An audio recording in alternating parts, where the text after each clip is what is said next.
Welcome. My name is Chloe Ballatori. I'm a relationship and communication expert. I'm a graduate of Princeton University and Pat Allen's Want Institute.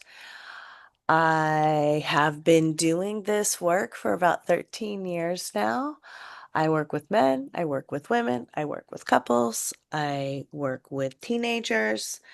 I also teach this work in smaller groups, and I basically teach my books in module packages. So you can sign up for those if you want to check those out. Most of my resources are linked at my website, which is chloe'sconsciousnesstraining.squarespace.com.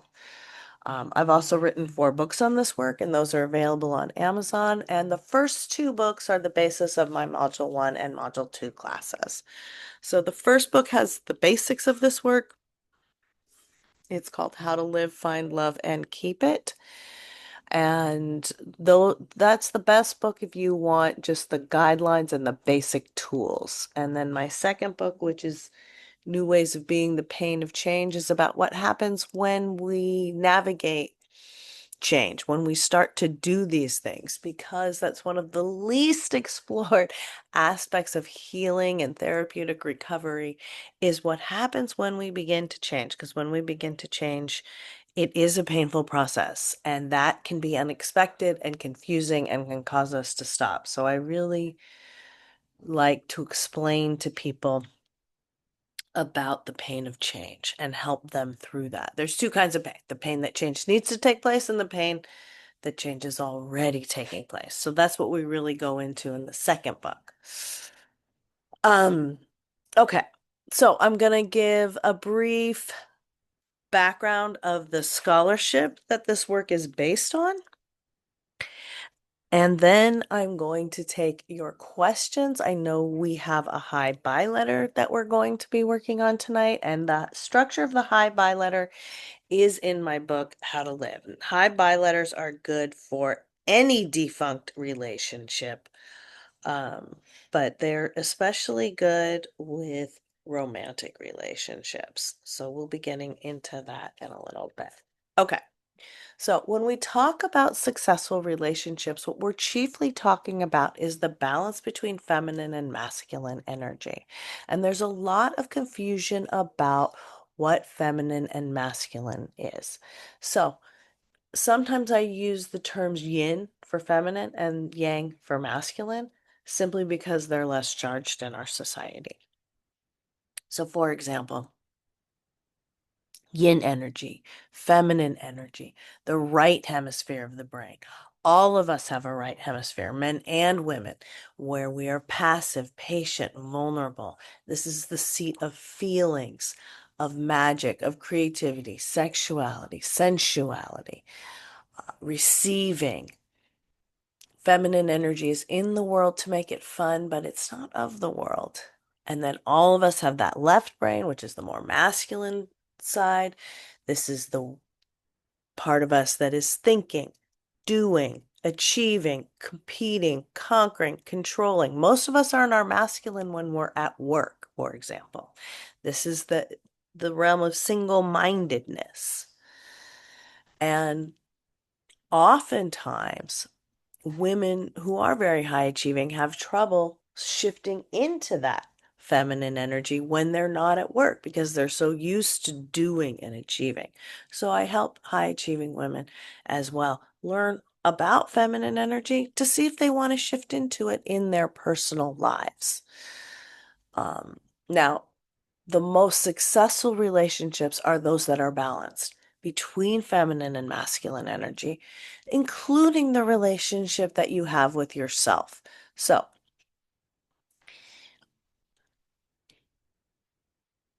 all of us, as I said in the beginning, are both, but most of us have one that is a little bit more authentic to us in our personal lives, a little bit more that we're leaning into. And oftentimes, that is a result of the sexual organs we were born with. Not always, but often. I'd say 75 to 85% of the time. That doesn't mean you can't be a feminine man with a masculine woman. That's still balanced. That will work. Obviously, these tools work for homosexual relationships as well. You have a butch and a femme, you have a top and a bottom. These tools translate regardless because it's about energy more than it's about organs. Now, a lot of us are thrown off of our authentic balance when we have childhood trauma between the ages of 0 and 12, whether that's trauma with a small t or a big T, doesn't really matter. What matters in this context is how you process it. And often, how we process trauma as young children is by sacrificing our authenticity in favor of attachment. So, we get into habits of coping that we think are based on existential truths, but they're really strategies of the moment. And when we take them into our adult life, they often end up sabotaging what we want, and specifically sabotaging are intimate romantic relationships.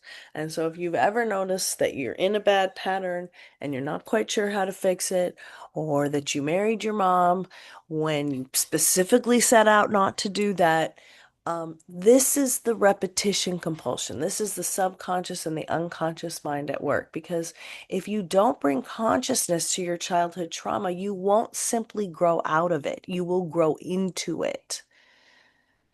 And so that will become your permanent reality if you don't bring consciousness and awareness to it and put effort into changing your script, basically making counter injunctions against the injunctions of your scripts. And we get into a lot of that in module 1 and 2 and 3. Scripting is a kind of a bigger term that was coined by Eric Byrne, Claude Steiner, Richard Erskine also worked a lot with scripting. And scripting refers simply to the narrative that you come up with in your childhood to understand the world. And most scripts are negative. However, we do have the power to change these scripts. Again, that process is a painful process, but it is possible. So Freud was wrong about that. He thought that everyone was cooked by age 3 and certainly by age 12. Um, but once we have consciousness, once we move into adulthood, we do have the power to change our scripting. And it's a process that takes persistence, but it's incredibly rewarding. Okay, now, Betsy, I know we're going to start. You had a hi bye letter that you wanted to send for your ex-boyfriend, or you were thinking of sending.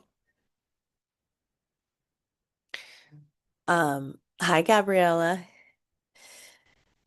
So I'm just going to read what is the prescription for the hi bye letter, and then I want you to read what you wrote.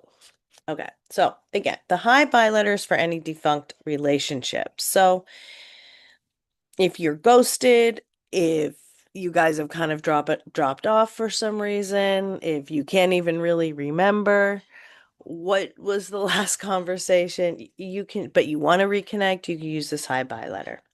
And usually you write the hi bye letter after like a couple weeks or a month, but you don't send it until 8 weeks. Why 8 weeks? Because 8 weeks is the time that it takes for your heart and your head to go back and forth, to ruminate. Now, some people are stuck in rumination constantly, and that's not healthy. But the average rumination time is 8 weeks. Okay. So the first paragraph of the letter is a simple statement. I'm writing to give you an overview of our relationship. Okay. We haven't talked in a while. You can play with the phrasing, but don't change it too much. The second paragraph is a list of all the things that you like. The third paragraph is all the things you do not like. The fourth paragraph explains what you want in a relationship, and the fifth mentions what you don't want. You conclude with a sixth paragraph, which is a simple statement. I wish you all the best and thank you for the lessons. And then you decide at 8 weeks if you want to send it. This is the best tool that I've seen in my work and in my lifetime to resuscitate a relationship, i.e., if he's going to come back, this is the tool. If this doesn't work, and probably nothing will in that moment. Okay. So, Betsy, you had a guy you were dating. You want to explain? Yeah, we were dating long distance for a little over a year. And um, over time, just things started to fall apart. And we live in different places, obviously, but I just moved into a new place and I was going through some rough times. Nothing too serious, just some bumps in the road in my life. And he just started to respond less and less. And then he just stopped responding completely. And I chose to not chase after him because my routine or my habit was when he got quiet or weird, I would, talk to him about it and try to repair. And so I just decided to not do that this time. And then I just never heard from him again. That was April. The last text that I sent to him was April 17th. And then he called me and left a voicemail on my birthday on May 8th. Okay. And I didn't respond Right. because, yeah, because we talked about it and I chose not to. Um, and I felt good about that because I was already pretty hurt and I just didn't feel like saying like, oh, thanks. Like, by the way, why haven't you talked to me in 3 weeks? Right. Okay.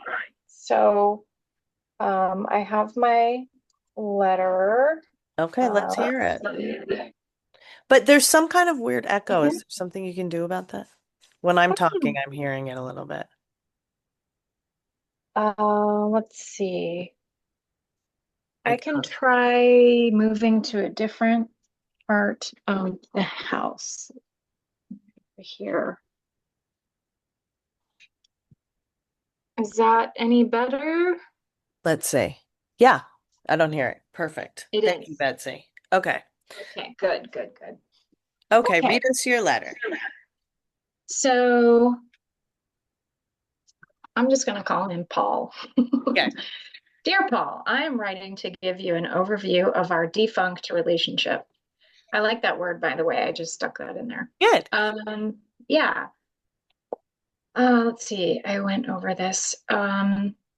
Okay, here is a list of all the things I liked about you. You are handsome. You have a stable career. You're responsible, financially stable. You have a nice home. You're funny, very chivalrous. You made me feel safe and protected, especially in the beginning of the relationship and throughout. And you always laughed at my jokes. You loved my cooking. You're a great cuddler. You have good hygiene and a clean, tidy home. You took me out to really nice dinners and always paid. You made efforts to visit me in the beginning when we lived far apart. You made me feel seen and appreciated. You were generous with your home and your belongings when I came to visit. Here's a list of things I didn't like about you. You abandoned me when things got tough. You gave me the silent treatment instead of communicating. You didn't honor my boundaries from the start. You had an addiction to work, an addiction to your phone, and you were always looking at your phone when we were together. You act one way in front of other people, but differently towards me and behind closed doors. Mm. Going hiking with you was always awkward and tense. It was like you didn't feel comfortable just letting yourself relax. And we would go hiking and um, you would not talk and you'd be in a bad mood. And that made it very uncomfortable for me. After a disagreement, you would ignore it and act as if nothing happened. Mm. You would speak in different voices instead of being genuine. You had quirks and tics that bothered me a lot. Now, this is something I wouldn't write. I wouldn't put this in the letter if I sent it to him, but because it's kind of personal, but I was just writing out everything. Yeah, right on it. Uh, Yeah. okay. But you had quirks and tics such as um, clicking your teeth and spitting and popping your ears and chewing your nails and making dog noises. And you would interrupt me when I was speaking. That's a lot. You would, Okay. I know, you would get impatient with me if I had an issue. You would avoid me if you knew I was upset. You were a poor listener and always interrupted me. You don't read books or listen to any podcasts to try to learn about yourself. You never Mm. wanted to talk about the future or make plans together. You would say a lot of things, but not do them. You made false promises. You didn't communicate well. You would lose your temper often, several times a week. You told lies and you withheld the truth on many occasions. You were very closed off to certain conversation topics about the past. You would get angry at small things. You were a dangerous and aggressive driver. You didn't plan dates or activities with me. You wouldn't participate in the activities that I wanted to do. You had no interest in singing or dancing together, which is just something that I like to do and I find joyful. You didn't show much interest in me or as a person, in me as a person or in my life. You were constantly watching media on your phone and computer when I was sitting right next to you when we could have been talking. You had an immature sense of humor, unhealthy eating habits, and I felt like my nervous system was always dysregulated around you, especially towards the end of our relationship. You were closed minded to progressive ideas, and you had an uncomfortably close relationship with your mother. Mm. You had very few personal interests, and you have not worked on yourself. Mm. That's a big one. Okay, so Okay. things I do want in a relationship moving forward, things I do want. I want clear and open communication, honesty, mutual or common interests. I want emotional intelligence, depth, balanced conversation of sharing and asking questions. I want shared value in healthy lifestyle and eating habits and exercise. I would like to be with someone that has similar Mm. energy I'm levels. gonna flag that. Would like.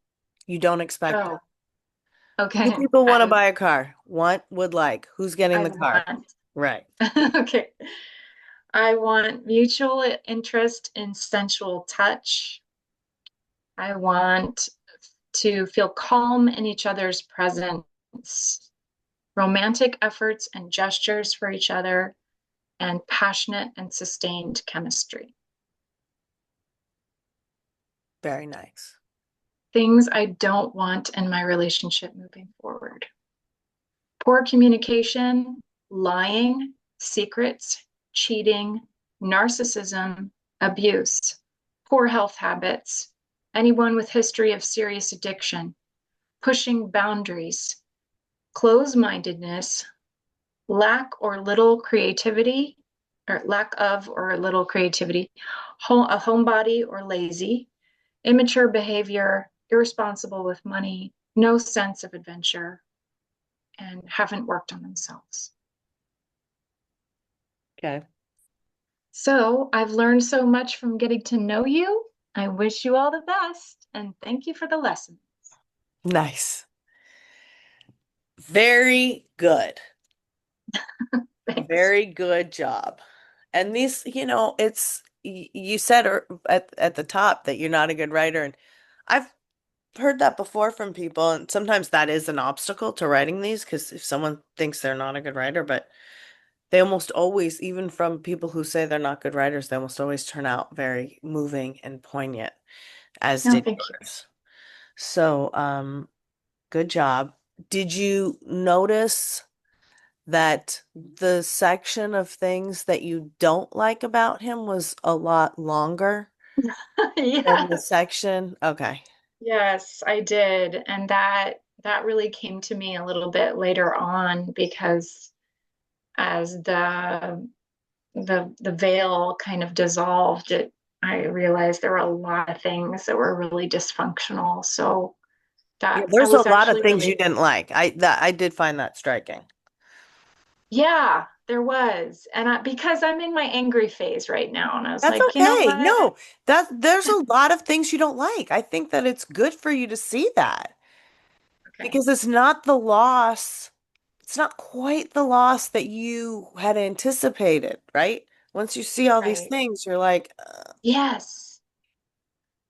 I mean, I'm thinking because one of the main things that you said you didn't want in a relationship is lying, that this is like something of a relief Yeah. to not have this person in your life because there were a lot of things overlap. That was my second point. There's a lot of overlap in the things that you didn't like about him and the things that you don't want in a relationship in general, Yes. thematically. So that also was striking. How are you feeling? Now you're only a month. It hasn't even been a full month. How are you feeling about sending it I mean, we'll talk about it in another month. But what are your thoughts on it now? If I ask you, how do you feel about sending it now? What is, My thoughts are, I mean, I could send it. I've sent him multiple like loving cards and things over time. He's Mhm. never sent me anything. He's never written me a card or a letter, anything like that. So I feel like I don't want to put more effort into it than I already have. I agree. um, Okay. if that makes sense. And I think he would read it and just feel crappier than he already does about himself. And he probably wouldn't even let it affect him. I mean, it would affect him probably in a negative way. I don't think he would take any of it seriously or make Right. any changes. Well, it's So, interesting because usually I do recommend that people send them. okay. We'll see where you're at in another month. But in this case, I'm almost thinking in another month, you're going to be less interested in sending it. Because, like you've Uh, already said, the veil's starting to lift. And yes, he called you on your birthday, so we reset the clock. But really, you hadn't talked to him for a long time already, right? Since April. right. Yeah. So he's already started to drift away. And I think look, if you don't want to get back with him, then, and you don't think you'll gain anything by giving him the letter, then there's no point to it. Oftentimes, when we give the letter, we hope that the person will pick up the phone and go, "Hey, Betsy, what? Like, what happened? This was a huge misunderstanding."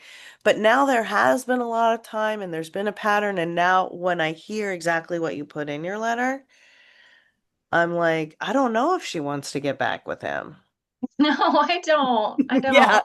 So I'm He's a thinking big piece of for work. right, I mean, we can check in on it in another month, but I'm thinking for right now, especially the part about how he doesn't want to evolve. And I know just from this group, like the last couple months, I know that that's an essential part of who you are is Ah, evolving and becoming better and learning and changing. I mean, you wouldn't be in this group if you weren't. So, yeah, it's sounding really like you guys aren't compatible.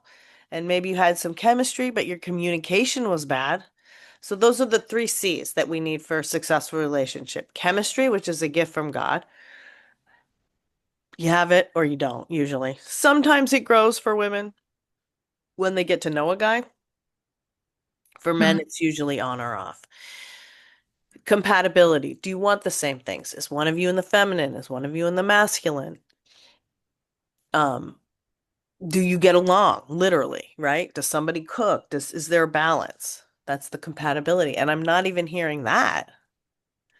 And then the Yeah. communication, which is what we can work on most. Um, but he only if I mean, I don't oftentimes I work with couples, but I'll just work with the woman because the women usually carry the spiritual energy of the relationship. And so if you make changes and they're in love with you, then they'll make changes. Um, Sometimes though, I work with the whole couple. In this case, this isn't a guy who seems interested in making changes in general. So I feel pessimistic about that, um, in terms of his Yeah. communication, you know? Yeah, I mean, the main thing that hung me on, kept me hanging on was just the daily check-ins, like, hey, how's it going? I miss you. I love you. And just, it was just words and Right. brief text. It didn't have substance. It was just very kind of superficial. So I'm kind of grieving that interaction really deeply for some reason. Just having someone say, I love you Yeah, is very powerful to me, but I'm starting to realize that like it's just kind of empty if you're not going to show it. Like, exactly. And it's actually, I know it's sad in this moment, but it's just great for you to know sooner rather than later that yeah, he's not a man of his word, you know. y- exactly. And Yeah, to take comfort from something that's empty only puts you at a disadvantage, you know. So I get that you're mourning the loss of that illusion, and that's totally normal. But I just want right. you to also keep in mind and keep in perspective that that is for the best because Yeah, it's better to know, you know.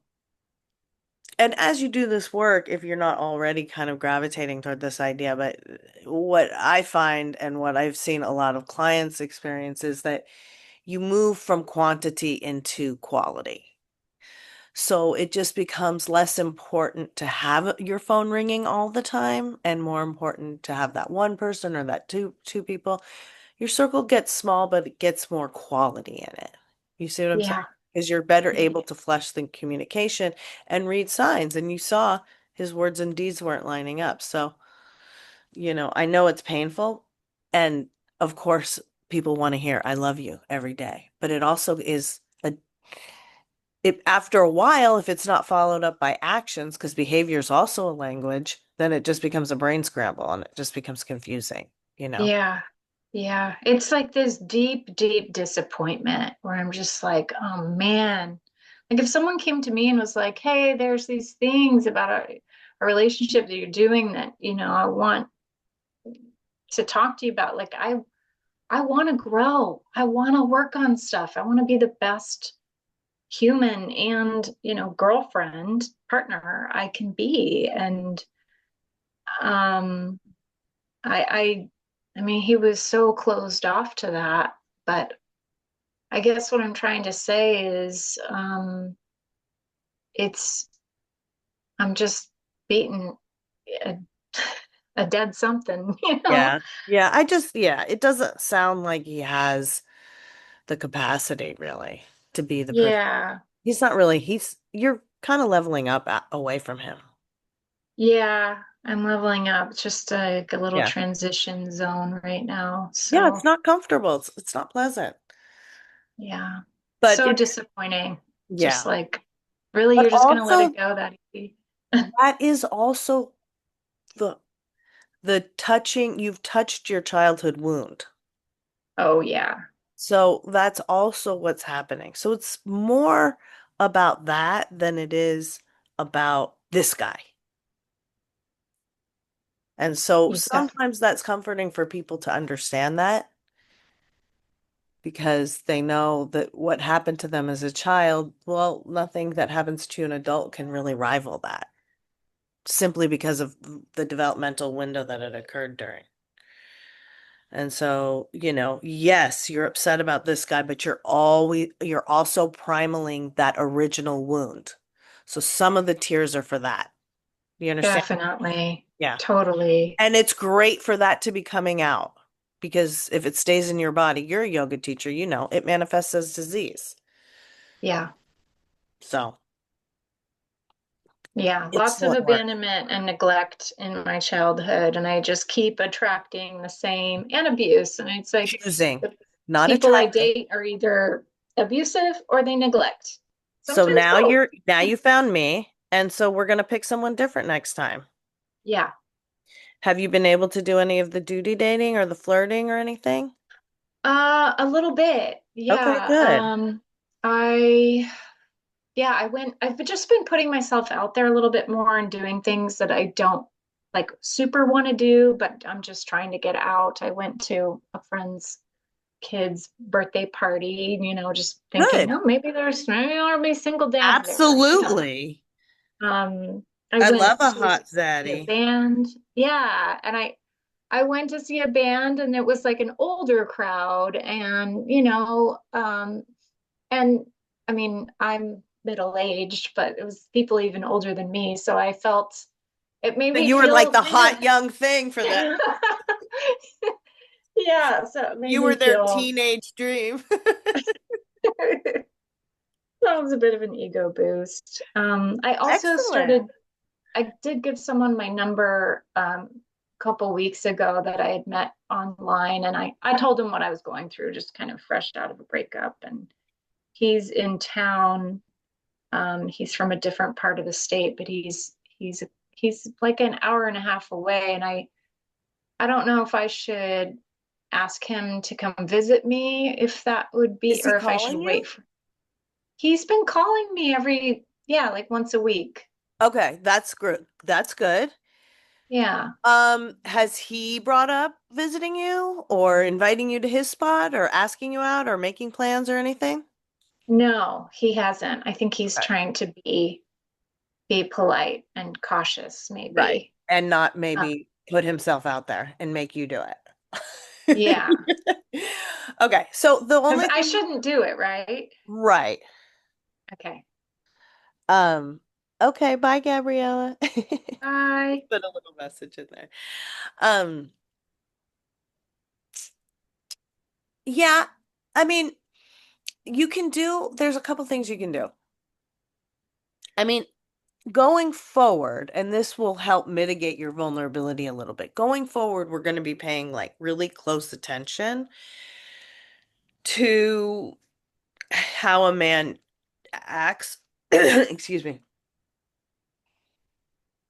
and how he cherishes you. Um, so I would say that, you know, don't invite him over unless you have an event that you need an escort to, or you have something you need help with. So if there's something that you could say like, "Oh, my roof is leaking. I remember you said you're like an expert with roofs," or I'm just spitballing. Um, Yeah. Something like that. Or I have 2 tickets to Red Rocks. My friend just dropped out. Do you want to come? You know, Okay. and then that can kind of get you over the hump. But then don't make a habit of it. If he comes, let him pay for whatever, let him open the door for you, still let him be in the masculine. Okay. Okay. Great. Yay. Okay, good. Well, I'm really proud of you that you're getting out there and flirting and doing your thing and doing the duty dating. And I think, I know this is still like a painful memory, but you're kind of getting over it pretty quickly, so that's good. I'm getting there. Yeah, I haven't cried in the past couple days, so that's a huge step. Yeah. But also, crying is cool. Yeah. Let it out. Because we just want all this shit to come out and we don't want to be scared of it. Right. Okay. Yeah. Okay. Okay, well, excellent work. Thank you. Thank you so much for your feedback. You are so welcome. I'm glad we got to do the hi bye letter. And I'll be here next week. I think June 12th I won't be here, but I'm usually here Thursday nights. So I love to talk to you guys and see you. And if I don't hear from you, I'll see you next week. Have a good night. All right. Thanks. Good night. Bye.